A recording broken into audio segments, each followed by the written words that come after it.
નમસ્કાર વિદ્યાર્થી મિત્રો,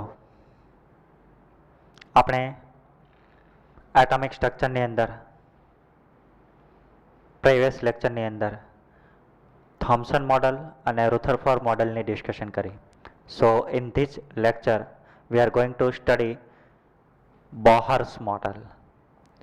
આ લેક્ચરની અંદર આપણે બોહર મોડલ છે એમનો સ્ટડી કરવાનો છે. But before starting Bohr's model, let us આપણે થોમ્સન મોડલ અને રુથરફોર્ડ મોડલની અંદર which things we observe એ આપણે થોડું રિવાઇઝ કરી લઈએ, રિવિઝન કરી લઈએ. સો અકોર્ડિંગ ટુ થોમ્સન મોડલ, તો થોમ્સને એમની સામે ત્રણ વાતો રાખી હતી. he observed mainly observed three things. Number one is atom જે છે એ સ્ફેરિકલ શેપ હોવો જોઈએ. Second thing is positive and negative charge equally distribute હોવો જોઈએ. ધેટ મીન્સ ન્યુટ્રાલિટી જે છે which is maintain in the atom.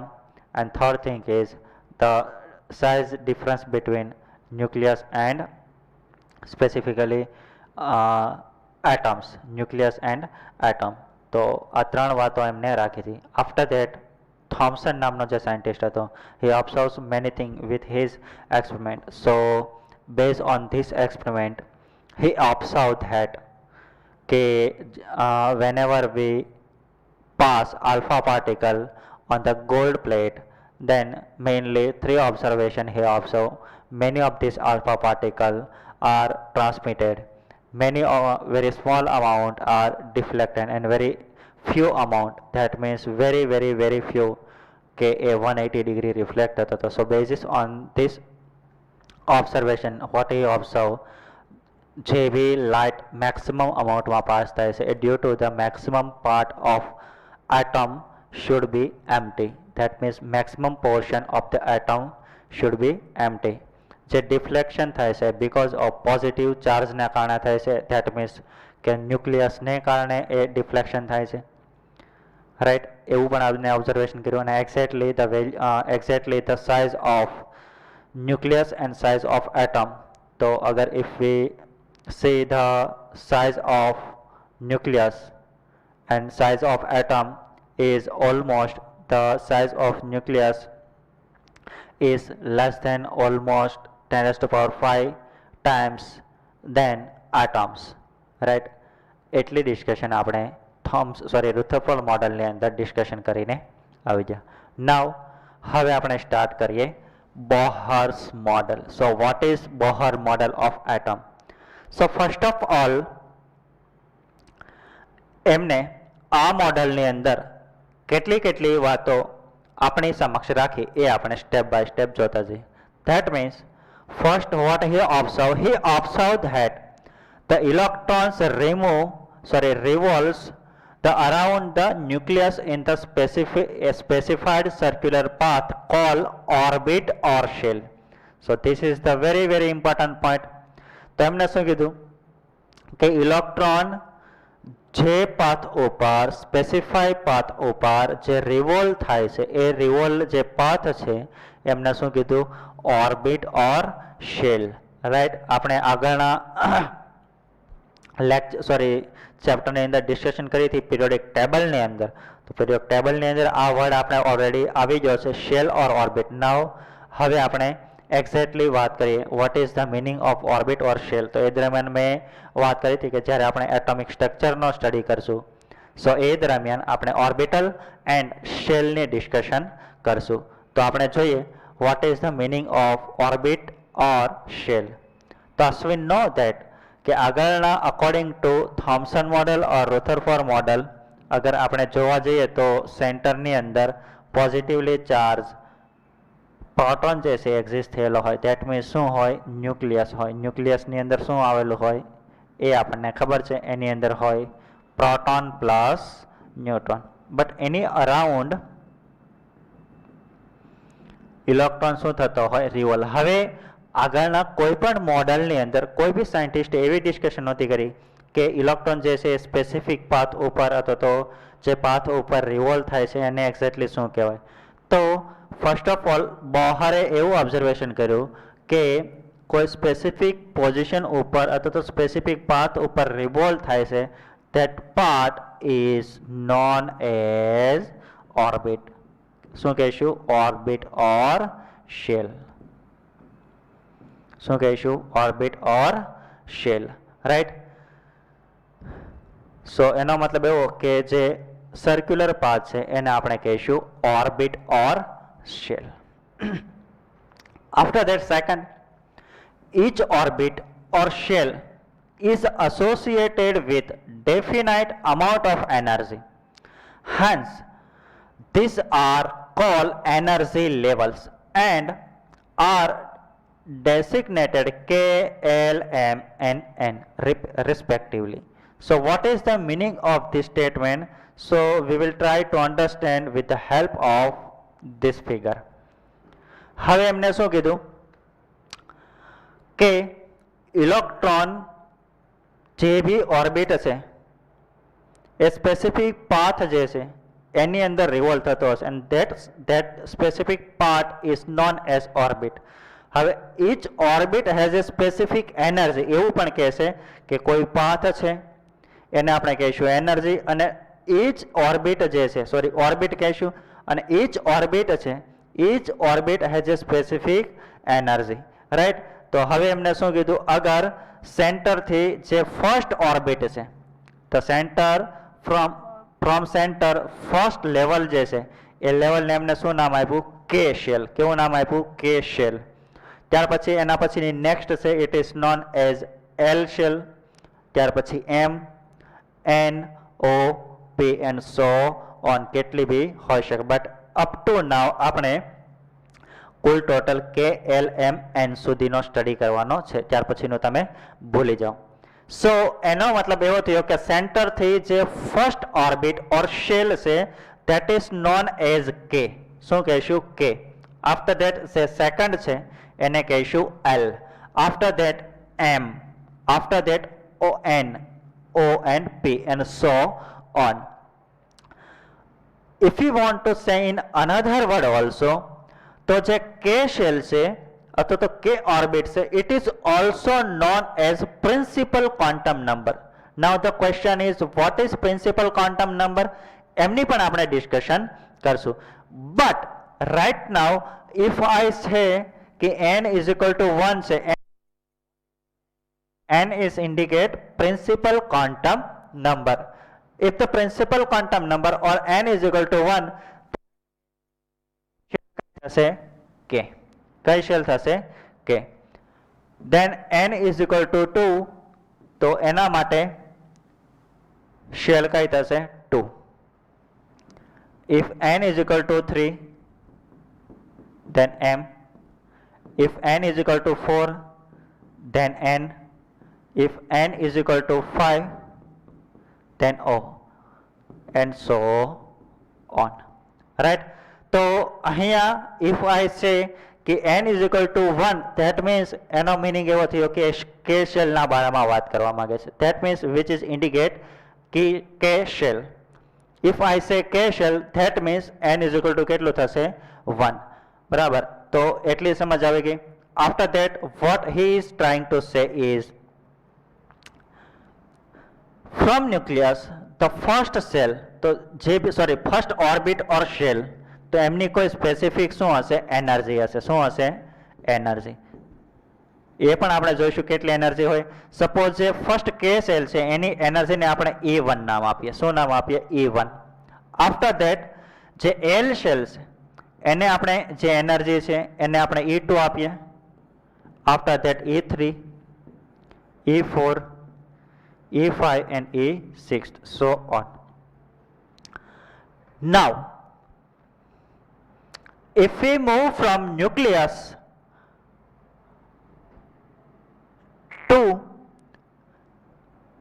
towards the different shell, that means if we move first nucleus to K shell, after that nucleus to L, after that nucleus to M, then N and so on. So at that time the energy of orbit will be increases. That means કે જેમ જેમ આપણે ન્યુક્લિયસથી દૂર થઈએ છીએ, far થઈએ છીએ, અથવા તો જેમ પ્રિન્સિપલ ક્વોન્ટમ નંબર ઇન્ક્રીઝ થાય છે એમ એ ઓર્બિટની એનર્જી પણ શું થાય છે? ઇન્ક્રીઝ થાય છે. શું થાય છે? ઇન્ક્રીઝ. સપોઝ આના માટે આપણે એનર્જી લેવી છે તો ફર્સ્ટ ઓફ ઓલ એનર્જીની વાત કરવી હોય તો ફર્સ્ટ ઓફ ઓલ આ પાંચની અંદર આપણે ડિસ્કશન કરીએ તો સૌથી એનર્જી વધારે કોની છે? E6, after that E5, after that E4, after that E3, E2 and E1. So this is the order of energy. That means in second point what Bohr is trying to say is કે nucleus હોય એને around specify path હોય એને orbit કહેવાય અને ઓર્બિટને નામ આપ્યા. અગર ફર્સ્ટ ઓર્બિટ હશે તો એને આપણે કહીશું કે ઓર કે શેલ, આફ્ટર ધેટ જે હશે એ LMNO. K shell is also known as n is equal to 1. That means n is equal to 1 means which is indicate K shell, right? So this is what he is trying to say.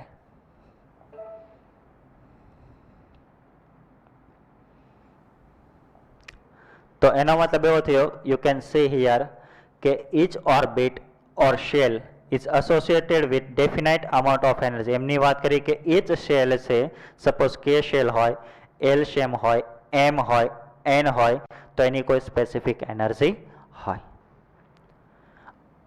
Now point number 3 is the energy associated with certain energy level increases with the increases distance from the nucleus. That means કે જેમ જેમ ન્યુક્લિયસથી distance increase થશે એમ એ શેલની અથવા તો ઓર્બિટની energy શું થશે?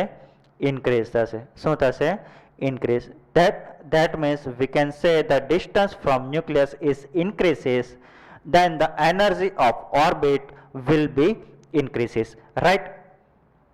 અને એના માટે એક્ઝામ્પલ આપ્યું છે, suppose E1 means K shell, E2 means L, M and so on. અગર આપણા એના માટે આપણે એનર્જી ડિફાઇન કર્યું છે, સો એનર્જી માટે આપણે લઈ શકીએ કે સૌથી વધારે કોની હશે? E3, after that E2 and after that E1, right? These things already we have been discussed. Now point number 4, as long as the electron revolves in the particular orbit, that means આપણે વાત કરી હતી એમ કે centre હોય તો હવે electron છે એ specific ઓર્બિટની અંદર જ રિવોલ્વ થતો હશે, નહીં કે અહીંયા અથવા તો કોઈ ડિફરન્ટ અનસર્ટેન પોઝિશન, એ અનસર્ટેન પોઝિશન ઉપર નહીં હોય, કોઈ સ્પેસિફિક ઓર્બિટની અંદર જ શું થતો હશે? રિવોલ્વ થતો હશે. ક્યાંય પણ આપણે જોઈ શકીએ નહીં. હવે આગળ શું કહે છે એ જોઈએ. That means કે as long as the electron revolves in the particular orbit, the electron does not lose its energy. That means કે અગર ઇલેક્ટ્રોન કોઈ સ્પેસિફિક ઓર્બિટની અંદર એ રિવોલ્વ થતો હશે તો એ દરમિયાન એની એનર્જી એ લૂઝ કરશે નહીં. ક્યારે? એ સ્પેસિફિક કોઈ ઓર્બિટની અંદર હશે ત્યારે. But yeah if he transits one orbit to another orbit, at that time energy should be emitted or absorbed. That means energy of changes will be occur. But when કે જ્યારે એ one orbit માંથી another orbit ની અંદર transit થશે ત્યારે otherwise નહીં. અગર એ પોતાની ફિક્સ ઓર્બિટ ઉપર જ્યારે એ રિવોલ્વ થતો હશે તો એ દરમિયાન એ એનર્જી ચેન્જીસ કરશે નહીં, right? Okay. Therefore, these orbits are called stationary orbit and the electron are said to be stationary energy state. Now, what is the meaning of this statement is કે nucleus છે એને around specific ઓર્બિટની અંદર electron છે revolve કરે છે, તો એ દરમિયાન એનર્જી એ રિલીઝ કે ઇમિટ નથી, સોરી એબ્ઝોર્બ કે ઇમિટ નથી કરતો. સો ધેટ ઇઝ વાય એ જે એનર્જીનું જે લેવલ છે it is known as stationary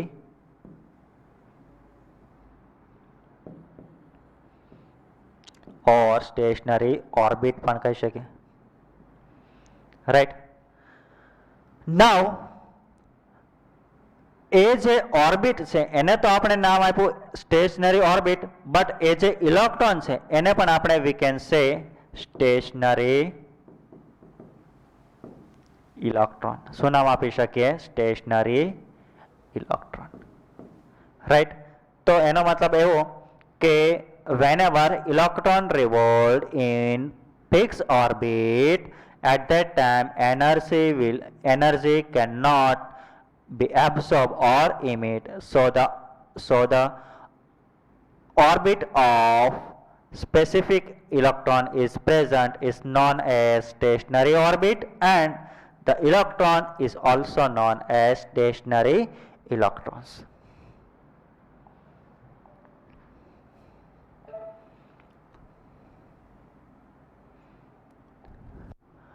Now again see, the electron jump from lower to a higher energy level by absorbing energy, but when it jump from higher energy level to low energy level એ દરમિયાન energy શું થશે? ઇમિટ થશે. Now if the electromagnetic radiation, the energy emitted or absorbed is integral multiplication of hv. So what is the meaning of this statement? Let us try to understand with the help of this figure.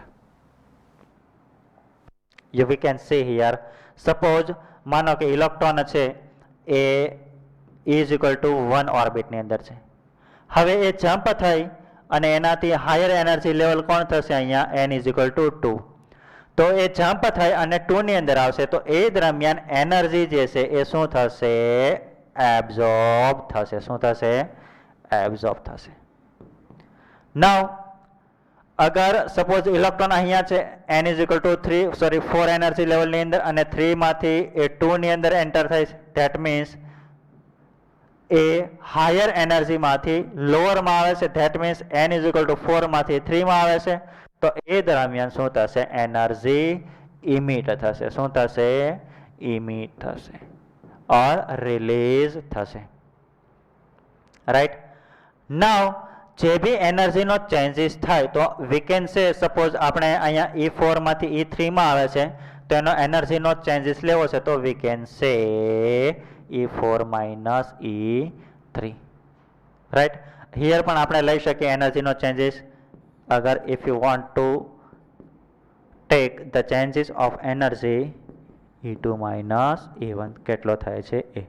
તો જ્યારે પણ લોઅરમાંથી હાયરમાં જશે electron jump થઈને, so at that time energy should be absorb and higher energy લેવલમાંથી lower energy લેવલમાં આવશે તો energy will be ઇમિટેડ.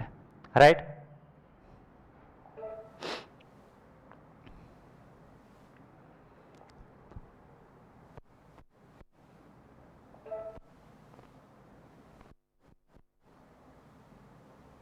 Yes. Now હવે આપણે નેક્સ્ટ પોઈન્ટ જોઈએ. ત્યાર પછી the electron can revolve only orbit in which the angular momentum of electron MER is quantized. Therefore MER is whole number multiply of h upon 2 pi. This is known as principle of quantumization of angular momentum. Now what is the meaning of this point is કે જ્યારે પણ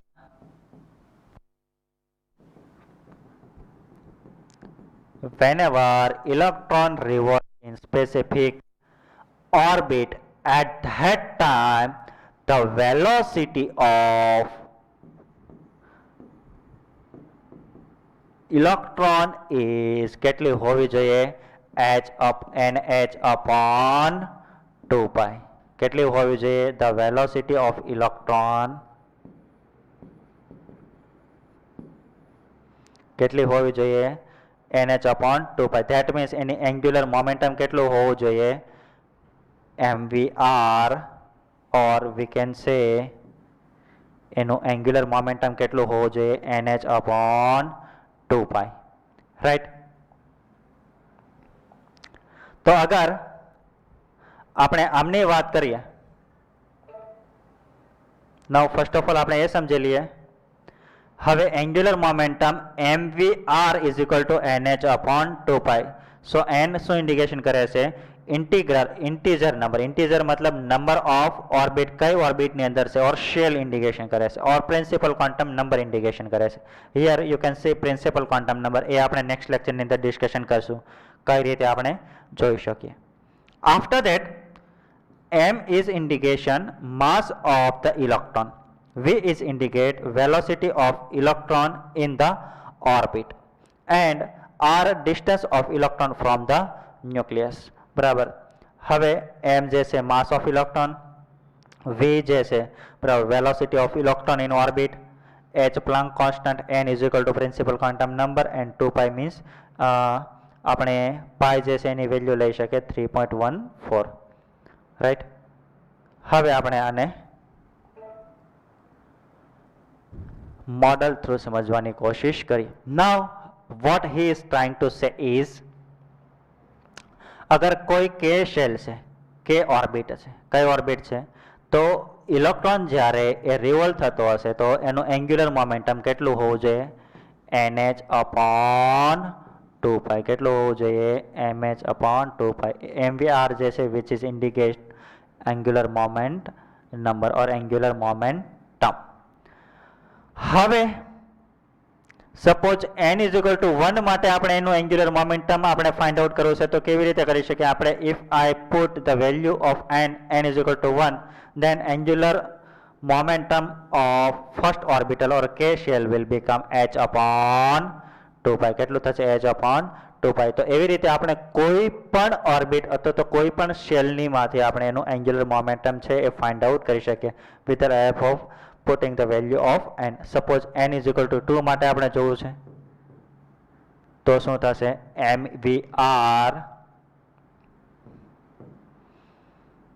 is equal two કેટલું થશે? માનો કે આપણે n is equal two 2 રાખી દઈએ, n 2h upon 2 pi. સો 2 pi cut થઈ જશે, સો બનશે h upon pi. તો અગર તમને એવું કોઈ પૂછે કે n is equal to 2 or L શેમ માટે what is the angular momentum, તો કેટલું થશે? h upon pi. Suppose n is equal to 3 માટે આપણે મેળવવું છે તો mvr is equal to 3h upon 2 pi. Right. તો સિમ્પલ છે, કોઈ બી ઓર્બિટ માટે આપણે એમનો એંગ્યુલર મોમેન્ટમ છે એ ફાઇન્ડ આઉટ કરી શકીએ.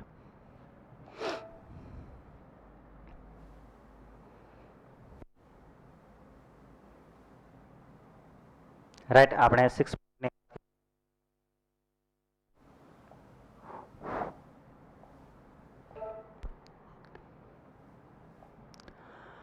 નાઉ હવે આગળ વાત કરે છે કે જે ઓર્બિટ હોય એ ઓર્બિટની અંદર જે ઇલેક્ટ્રોન હોય બરાબર, તો એ ઓર્બિટ છે એની એનર્જી કેટલી થશે? તો એને શું કીધું કે by the concept of quantization of energy calculated the radius and energy of nth orbit of the hydrogen atom. તો ફર્સ્ટ ઓફ ઓલ બોહરે જે થિયોરી આપી એ થિયોરી અથવા તો જે મોડેલ રિપ્રેઝેન્ટ કર્યું અથવા તો અત્યાર સુધી આપણે જે બી પોઈન્ટની ડિસ્કશન કરી એ બેઝ ઓન હાઇડ્રોજન એટમ ઉપર એમને આપ્યા હતા. Because as we know that કે હાઇડ્રોજન એટમ છે એમની અંદર એક ઇલેક્ટ્રોન છે અને 1 પ્રોટોન છે. સો ધેટ ઇઝ વાય એમને સ્પેસિફિક જે એનર્જી છે ઓર્બિટની એનર્જી છે એ પણ ફાઇન્ડ આઉટ કરી અને રેડિયસ પણ ફાઇન્ડ આઉટ કર્યો. તો સપોઝ આપણે એના માટે ઇક્વેશન જોઈએ તો રેડિયસ જે છે એ કોઈ બી ઓર્બિટની આપણે ફાઇન્ડ આઉટ કરવી છે તો એના માટેનું ઇક્વેશન છે Rn is equal to n square h square upon 4 pi square me square, right? અને એનર્જી ફાઇન્ડ આઉટ કરવી છે. શું ફાઇન્ડ આઉટ કરવું છે? એનર્જી ફાઇન્ડ આઉટ કરવી છે. તો en is equal to number of, suppose n is equal to 1 હોઈ શકે, 2 હોઈ શકે, 3 હોઈ શકે and so on. તો કેટલી છે? -2 pi square me square upon n square s square જેટલી, right? So with the help of Bohr model we can find the energy of any orbital and radius also, as well as radius of any orbit, right? તો આ જે equation છે એ આપણે અત્યારે યાદ રાખવા પડશે. સપોઝ આપણને કોઈ એવું પૂછે, ક્વેશ્ચનની અંદર પૂછાય કે n is equal to 3 orbit માટે રેડિયસ કેટલી થશે? તો here radius is equal to n is equal to કેટલા રાખશું? 3. તો 3 ઓર્બિટ માટે radius is equal to, here n ની વેલ્યુ કેટલી રાખશું? 3 નો square h square 4 pi square me ની 4th ઘાત. તો કેટલી થશે? એટલી થશે, રાઈટ? ત્યાર પછી અહીં આપણે h ની વેલ્યુ મૂકીએ, પાઈ ની વેલ્યુ મૂકીએ, માસ ઓફ ઇલેક્ટ્રોન રાખીએ, રાઈટ? ત્યાર પછી ઇલેક્ટ્રોન જે છે એનો ચાર્જ રાખીએ તો આપણને ફાઇનલી એમની રેડિયસ મળી જશે. બટ એ કેલ્ક્યુલેશનનો સ્ટડી આપણે જ્યારે આગળના સ્ટાન્ડની અંદર આવશું ત્યારે આપણે કરશું. બટ રાઇટ નાવ આપણને એટલી ખબર હોવી જોઈએ કે Bohr, with the help of Bohr model we can calculate the energy and radius of the any orbit, right? ત્યાર પછી with the help of this expression Bohr gives satisfactory explanation for the spectra of hydrogen and hydrogen-like species or hydrogen-like atom or ion having one electron. Example is He plus, Li plus 2, Be plus 3. That means કે Bohr છે એ specifically એવા atom માટે આપણે attribute કરી શકીએ કે જેની અંદર કેટલા ઇલેક્ટ્રોન હોય? 1 ઇલેક્ટ્રોન. કેટલા હોય? 1 electron. But more than 1 electron માટે સેટિસ્ફેક્ટરી રિઝલ્ટ જે છે એ મળતું નથી, અથવા તો સ્પેક્ટ્રા લઈ શકાતા નથી due to the complexity, right? તો this is the point of Bohr model.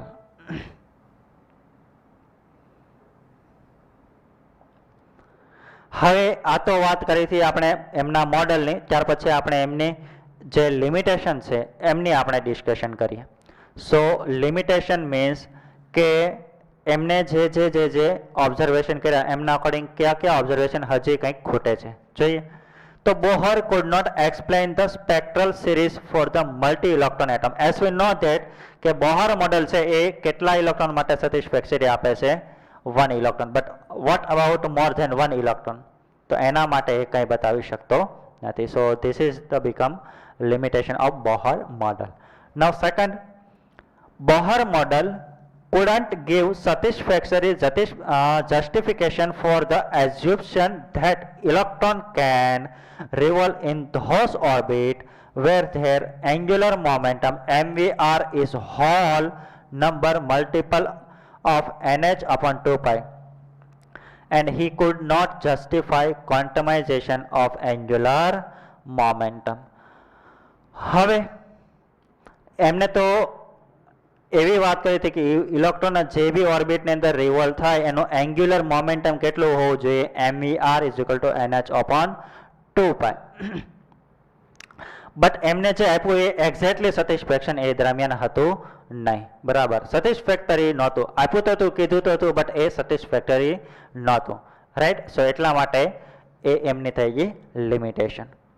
ત્યાર પછી according to Heisenberg uncertainty principle, it is impossible to determine simultaneously with certainty except the position and momentum of particle.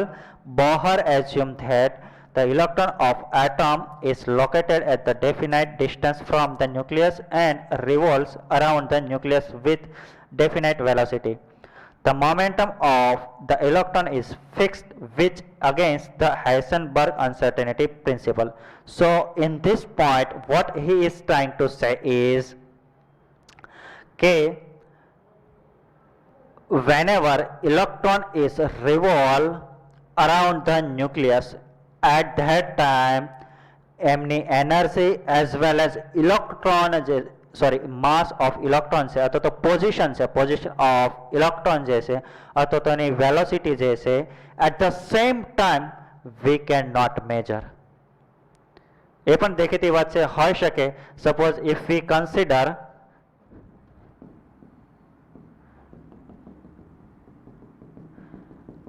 થોડી વાર electron અહીંયા છે, એ તો revolve થતો જ હશે, તો એ દરમિયાન એની વેલોસિટી જે છે એ પણ કંઈક હશે, અહીંયા છે બરાબર, એ દરમિયાન વેલોસિટી હશે અહીંયા જ્યારે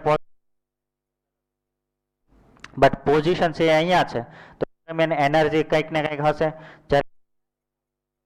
કંઈક ને કંઈક હશે. But what he observe is કે એટ ધ સેમ ટાઈમ તો એ દરમિયાન એની પોઝિશન અને વેલોસિટી જે છે એ આપણે એક્ઝેક્ટલી સેમ ટાઈમે ઓબ્ઝર્વ કરી શકીએ નહીં. એ પણ એનો પણ સ્ટડી આપણે જ્યારે 11th સ્ટાન્ડર્ડની અંદર આવશું તો કેવી રીતે કરી શકીએ એ પણ આપણે જોઈશું.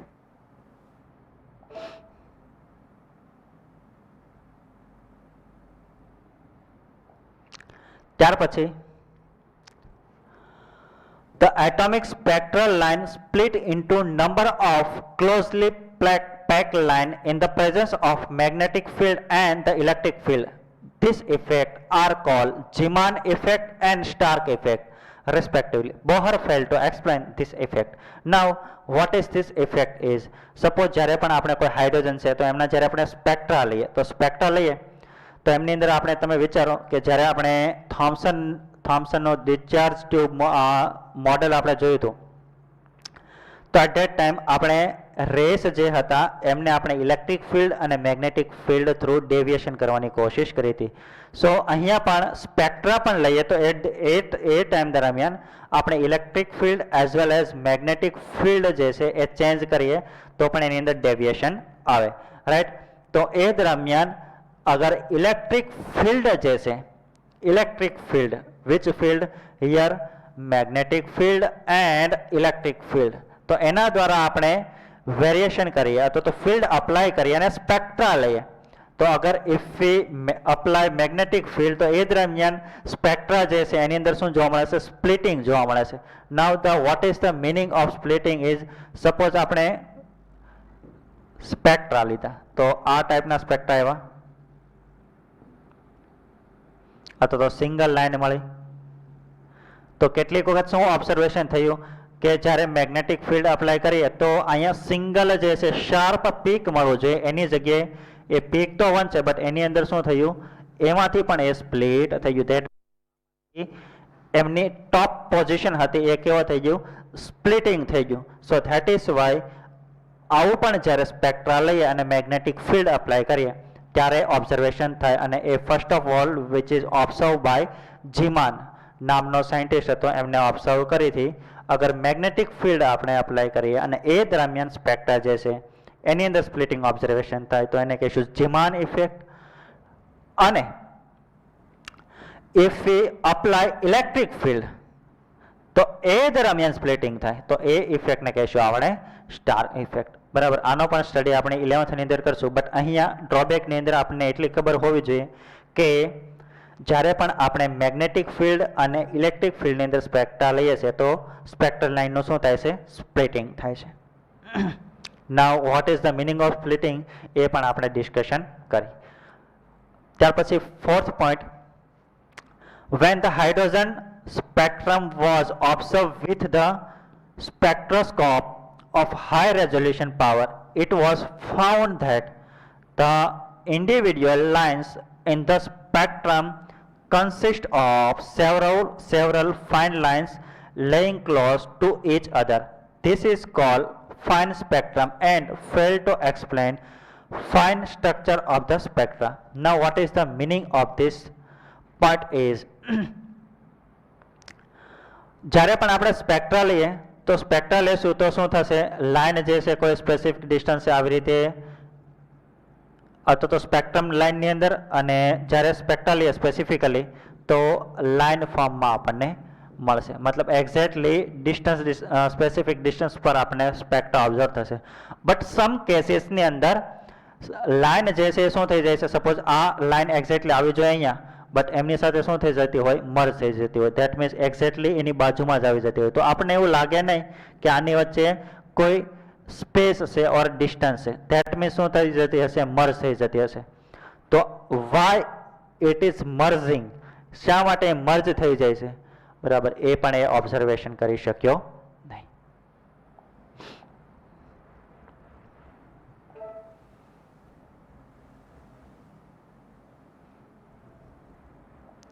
રાઈટ. તો બોહર મોડેલની અંદર ફર્સ્ટ ઓફ ઓલ આપણે કેટલી વાતો ઓલરેડી આપણે ડિસ્કશન કરી, અથવા તો in this lecture what we studied ફરીથી આપણે એક વખત રિકોલ કરી લઈએ. તો first of all Bohr model જે છે, બરાબર, એના કુલ ટોટલ 7 પોઈન્ટના બારામાં ડિસ્કશન કરી. ઓર્બિટ સ્પેસિફિક પાથ ઉપર ફરે છે, રિવોલ્વ કરે છે. આફ્ટર ધેટ સેકન્ડ થિંગ કે એમની કોઈ સ્પેસિફિક એનર્જી છે, વન ઓર્બિટમાંથી અનધર ઓર્બિટની અંદર ટ્રાન્ઝિટ થશે. At the same time energy જે છે શું થશે, ચેન્જીસ થશે, બરાબર. With the help of Bohr model we can identify radius and energy of any orbit also. That means ત્યાર પછી એમને એન્ગ્યુલર મોમેન્ટમની પણ વાત કરી કે એ ઇલેક્ટ્રોન જે છે સ્પેસિફિક ઓર્બિટની અંદર જ્યારે રિવોલ્વ થતો છે તો એ એવી જ ઓર્બિટની અંદર એક્ઝિસ્ટ થતો છે કે જેનું એન્ગ્યુલર મોમેન્ટમ NV(r) = NH/2π હશે. રાઈટ. ત્યાર પછી આપણે એમની અંદર એમને જે પોસ્ટ્યુલેશન આપી એમના અકોર્ડિંગ આપણે ફિગર થ્રુ એમની ડિફરન્ટ એનર્જી લેવલ થ્રુ આપણે એનર્જી સમજવાની ટ્રાય કરી હતી. આફ્ટર ધેટ એના ડ્રોબેકની ડિસ્કશન કરી, અને ડ્રોબેકની અંદર કુલ ટોટલ આપણે 4 ડ્રોબેક્સની વાત કરી. હોઈ શકે આ તમારા માટે ન્યૂ કોન્સેપ્ટ પણ હોઈ શકે, બટ સેમ કોન્સેપ્ટ તમે જ્યારે 11th ની અંદર આવશો તો ફરીથી તમારે આ કોન્સેપ્ટ છે એમને ભણવાનો થશે. રાઈટ. તો અહીંયા જેટલું પણ તમને સમજમાં આવે છે એટલું તમે સમજવાની કોશિશ કરજો. એકવાર ના આવે તો બીજી વાર રીડિંગ કરજો. છતાં પણ ના આવે તો તમે નોટ ડાઉન કરીને રાખી દઈશું, અને એ પછી જ્યારે સ્કૂલ સ્ટાર્ટ થશે તો એ દરમિયાન ક્વાયરી જે છે અથવા તમારા જે બી પ્રોબ્લેમ છે એને આપણે સોલ્યુશન કરશું. રાઈટ. ત્યાર પછી નેક્સ્ટ લેક્ચરની અંદર હવે આપણે વાત કરવાની છે ક્વોન્ટમ નંબરની, બરાબર. તો આ એટલા મોડેલ થઈ ગયા, અને એટલા મોડેલ થ્રુ એક્ઝેક્ટલી કોઈ એટમ હોય એમનું સ્ટ્રક્ચર કેવું હોવું જોઈએ, બરાબર, એના બારામાં હવે ફાઇનલી આપણે કન્ક્લુઝન ઉપર આવવાનું છે. અત્યાર સુધી બધા ડિફરન્ટ સાયન્ટિસ્ટોએ કંઈક ને કંઈક પોતાના મોડલ જે છે એના થ્રુ મોડલ એક્ઝેક્ટલી કેવું હોવું જોઈએ એના બારામાં એમને વાત કરી. બટ નેક્સ્ટ લેક્ચરની અંદર આપણે જે લાસ્ટ પોર્શન બચી ગયો ક્વોન્ટમ નંબર, એમની આપણે ડિસ્કશન કરશું. રાઈટ. Okay, thank you.